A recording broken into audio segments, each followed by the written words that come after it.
नमस्कार. माझ्या चॅनलवर तुमचं सगळ्यांचं स्वागत आहे. तर चालले होते जिन्यावरून वरती. त्याच्यानंतर थोडासा योगा वगैरे केला आणि योगा झाल्यानंतर थोडंसं आवरून घेतलं. ओटा वगैरे किचनवरती जेवढी भांडी होती तेवढी भांडी थोडीफार स्वच्छ करून घेतली आणि त्याच्यानंतर ओटा थोडासा स्वच्छ केला आणि परत नंतर आवरायला लागले, कारण मला परत बाहेर पण जायचं होतं. मग अगोदर उरकून घ्यावं म्हटलं. सकाळी सकाळी एक 10-11पर्यंत सर्व कामं उरकले की दिवस अगदी व्यवस्थित छान जातो. परत दिवसभर एवढं बघावं लागत नाही, फक्त क्लिनिंगशिवाय. सकाळी सकाळी जर आवरून नाही घेतलं तर दिवसभर मात्र खूपच राडा तसाच राहतो, पूर्ण काही होतच नाही. त्यामुळे शक्यतो तर मी सकाळीच क्लिनिंग वगैरे जास्त सकाळीच करते. आणि त्याच्यानंतर मी मग नाश्त्याला पण करणार होते, कारण मम्मी पप्पा तर मंदिरात गेले होते.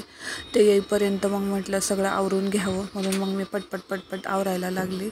मग किचन ओटा वगैरे भांडी वगैरे स्वच्छ केली. त्याच्यानंतर मॉपिंग क्लिनिंग वगैरे केले. वॉशरूम वगैरे सगळे स्वच्छ करून घेतले. नंतर भाज्या वगैरे बघितल्या फ्रीजमध्ये काय आहेत काय नाही. तर मग भाज्या पण मी वरती काढून ठेवल्या, भाज्या वगैरे सगळं, आणि पाणी वगैरे पण भरून ठेवलं होतं. तर सकाळी फक्त चहाचेच भांडी पडले होते, थोडीफार धुवून घेतली. नंतर योगा केल्यामुळे एवढं फ्रेशनेस वाटतो ना की दिवस अगदी चांगला जातो. पण मग सकाळी लवकर उठल्यामुळं नंतर एक थोडंसं जरा व्यायाम केल्यानंतर थकवा आला होता. मी म्हटलं, असं माझा विचार केला होता की थोडंसं कामं उरकून घ्यावेत आणि नंतर मग ते येईपर्यंत थोडंसं एक झोप घ्यावी. पण नाहीच, झोप घेणं शक्य झालं नाही. तोपर्यंत मला बाहेर जायचा टाईम झाला आणि नंतर बाहेर जावं लागलं मला. आपली झाडं पण खूप छान आली होती. मोगऱ्याचं झाड, मनी प्लांट वगैरे, त्याला रोज 3-4 फुलं कंपल्सरी त्याला येतातच आणि पूर्ण त्या वासाने घर भरून जातं. नंतर ती देवाला रोज ठेवते मी. एक फुल तरी देवाला जातं 100%. एवढी छान फुलं येतात. मग नंतर मी सुशिलाची तयारी करून घेतली. सुशिला तर आपल्या व्लॉगमध्ये आहेच, मी रेसिपी त्याची अपलोड केलेली आहेत. पोहे भिजवायचे असतात, आपले भाजके पोहे, आणि त्याच्यानंतर जसं आपण सेम कांदे पोहे करतो सेम त्याच पद्धतीने करायचे. कोणाला मिरची पाहिजे असेल तर मिरची, फक्त त्याच्यामध्ये कांदा वगैरे जात नाही. अगदी सिंपल अशी फोडणी द्यायची असते. तर मग मी सुशिला करून घेतला. त्याच्यानंतर मग सरबत पण बनवावं म्हटलं, कारण मम्मी आणि पप्पा आणि मावशी पण आली होती. तर ते मंदिरात गेले होते, महावीर जयंती आहे.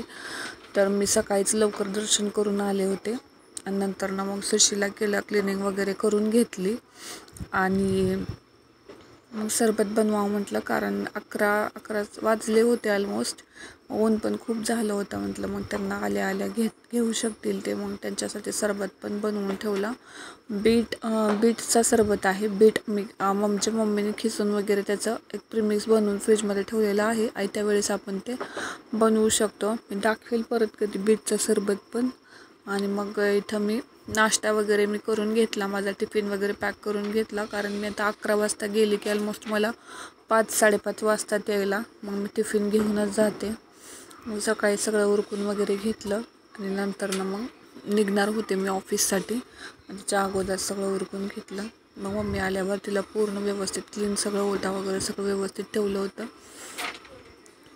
तर असा दिवसभराची पूर्ण तयारी केली आहे. पण संध्याकाळी आल्यानंतर काही व्लॉग बनवणं पॉसिबलच होत नाही, कारण पूर्ण असं थोडंसं परत बाकीचे कामं असतात आणि थकल्यासारखं होतं. कधी फ्रेश पण असतं, पण नंतर संध्याकाळी मोस्ट ऑफ द बनवतच नाही, किंवा दिवसभराचा कधी तर बनवते.